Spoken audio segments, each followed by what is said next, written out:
What's going on, guys? It's Welsh here, and welcome to Saturday. And if you did watch yesterday's video, you know today is a press conference with the manager, and today we're going to be looking at the upcoming season. We're going over live now, so make sure you post your questions for next week's press conference. But first things first, you happy to be back, manager? Yeah, it's an absolute honour to be back, if I'm honest. It's to have 4 years out from Swansea City.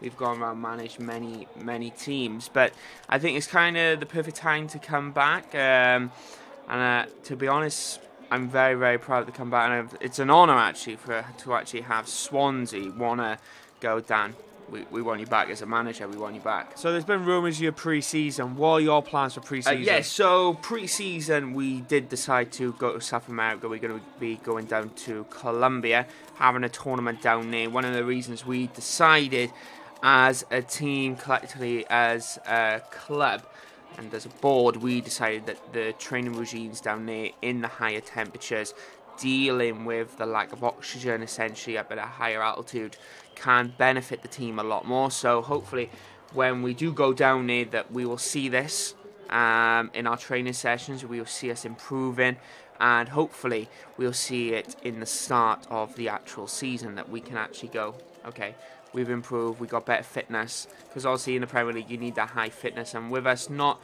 having a lot of youth players at the moment, which will be going out on loan, we need to take into consideration that we are going to have a lack of players for the start of the season. So every time a new manager comes in, he changes a lot of players. Have we got any transfer news? Yeah, okay, so like I mentioned, transfer stuff with the youth players. So I think my main aim at the moment is, of course, just to try and put the youth players out on loan that we are not going to consider bringing it to the starting 11 at the start of the season. The reason for that is because I want them to go out and get playing time. I don't want to be sat on the bench or playing in the under-21s.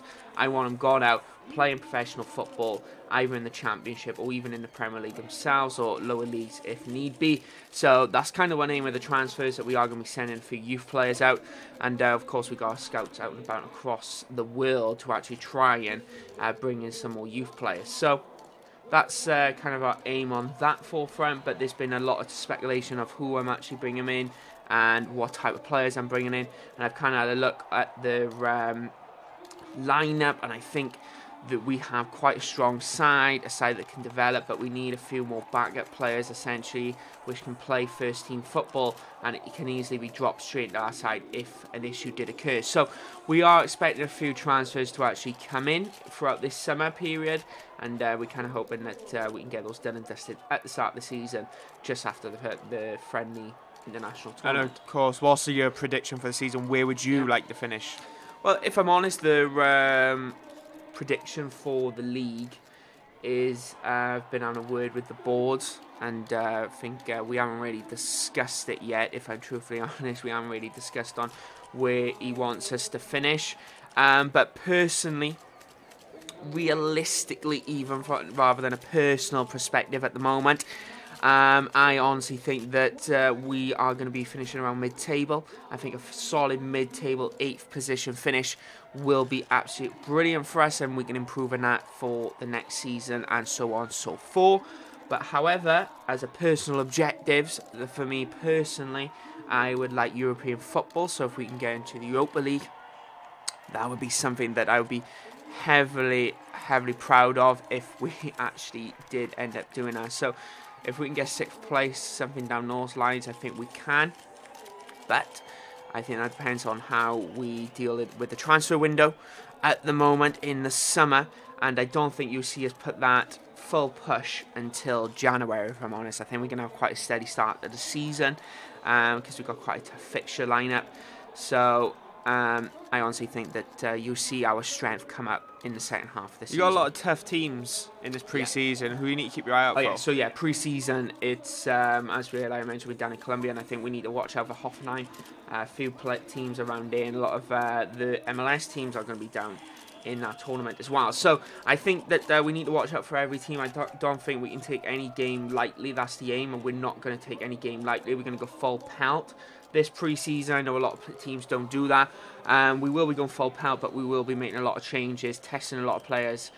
So the further we go in the tournament, the more players we can test and the more beneficial we can actually have in this actual tournament. So pretty happy with that.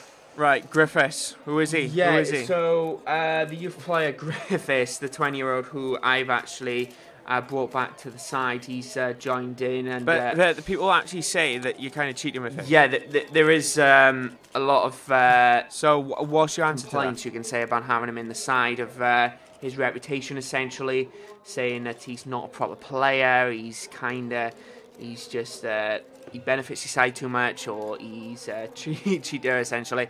But as a manager, I think that having that particular player like Griffiths in the lineup is going to make this season a lot more benefit for us. We're going to strive for a lot more, and we're going to have a few more options. Is exactly what we need. So I think Griffiths as a player, he is a striker, of course, could easily jump straight into the side. But we got a few strikers already lined up. Doesn't mean he's going to be playing every single game. He's going to have to work his way in the training sessions and see what he can actually do on the pitch. Right, you've mentioned the transfer stuff. What are you doing with the youth team? Is there any more news you can give us before you actually leave today? I particularly don't want to be talking about any more transfer news, if I'm honest, because like I mentioned, that I don't particularly know what we're going to be doing just yet. We're going to be seeing how pre-season's going. We're going to see after that. So even though the rumours of several players coming into Swansea City, I'm no speculation at all. I'm not going to be talking about that. And to be honest, you'll see over the next few weeks, you'll see negotiations go on. They'll probably pop up in the news, guys. You're going to be all over it, let's be honest with you. But at the moment, there's nothing to actually talk about. I've just joined. I've spoken to the board. I'm going to see what they want from me. And we're going to see in the near future how Swansea City will be doing. And I think we got a quite exciting season ahead of us. Thank you very much for joining us, Griffiths. Okay. Thank you very much. And look forward to the Premier League season. And thanks again. We'll see him in the season. The season does start Monday. If you have missed the new upload schedule, make sure you check out yesterday's video, episode 1 of this Swansea City career mode. We will be returning this Monday with the opening friendlies down in Colombia. Will his expectations be met at Swansea City? Can he become one of the best managers in the Premier League?